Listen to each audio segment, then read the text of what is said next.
sama tingginya, sama mulianya, sama agungnya, sama kuasa kita perjanjian lama itu dengan kita perjanjian baru. Dicatat dalam 2 Timotius 3 ayat 16 sampai 17. Segala tulisan yang diilhamkan Allah, apa itu maksudnya? Segala tulisan, semua tulisan. Tulisan yang mana maksudnya itu? Kejadian. Mulai dari kejadian, keluaran, bilangan, wahyu. Sampai dengan perjanjian baru. Itu diilhamkan, artinya berasal dan bersumber dari Tuhan. Maka karena itu bersumber dari Tuhan, kitab kejadian sampai dengan wahyu, maka dikatakan firman itu sendiri, kitab PL dan kitab perjanjian baru. Khususnya kitab perjanjian lama dulu. Bermanfaat, berkuasa. Satu, mengajar. Maka sudah banyak orang-orang di perjanjian lama. Diajari Tuhan. Supaya cara berpikirnya, cara bertindaknya, cara melakukan segala sesuatu semakin bertambah benar. Ya, itu sudah banyak Tuhan lakukan. Lewat kitab perjanjian lama. Contoh Musa.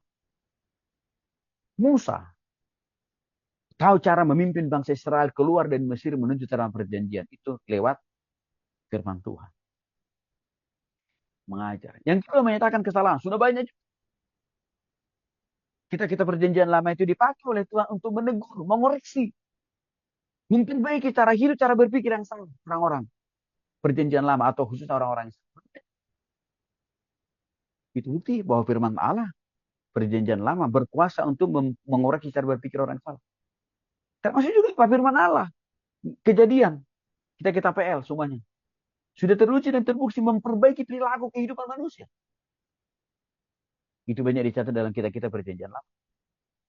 Kita perjanjian lama sudah banyak juga mendidik orang-orang di era perjanjian lama. Supaya makin bertambah benar cara berpikir, cara bertindak, cara melayani, cara bekerja, cara berbisnis. Ambil contoh kita Ayub. Di mana Tuhan mengajar Ayub. Dan orang-orang di zaman Ayub.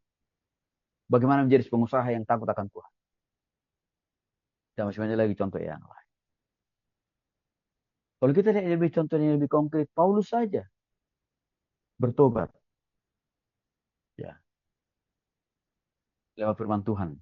Dan juga artinya apa? Lewat kita perjanjian. Maka untuk itu Paulus menyatakan dalam Roma 15 ayat 4. Bahwa segala sesuatu yang tertulis dahulu itu berarti kitab KPL. Ditulis untuk menjadi pelajaran bagi kita. Supaya kita memiliki pengharap. Paulus menyadari. Dia bertobat kepada Kristus. Dia semakin yakin akan keselamatannya. Masuk surga. Dia semakin teguh dalam panggilan pelayanannya, penginjilannya. Itu karena dia banyak membaca, merenungkan, melakukan kitab-kitab perjanjian. Jelas. Ya. Itu. Yang berikutnya, kenapa kita penting mempelajari perjanjian? Bagian yang ketiga, karena perjanjian lama memberikan pemahaman yang lebih komplit, lebih sempurna tentang banyaknya nubuatan-nubuatan tentang Yesus. Artinya, kita perjanjian lama itu banyak menubuatkan atau bahasa sederhananya merencanakan tentang kelahiran Yesus dan juga karya pekerjaan Yesus yang akan semakin nyata diungkapkan di dalam perjanjian baru. Saudara, di perjanjian lama banyak bayang-bayang. Bayang-bayang itu simbol-simbol. Kisi-kisi. Tanda-tanda. Tentang nubuatan Yesus dan karya pekerjaan. Kita lihat contoh. Lukas pasal 24 ayat 44. Yesus menegaskan bahwa segala sesuatu yang tertulis tentang dia. Mulai dari kitab-kitab Taurat Musa. Berarti kejadian nih. Keluaran, bilangan, ulangan. Dan juga kitab para nabi-nabi. Ya.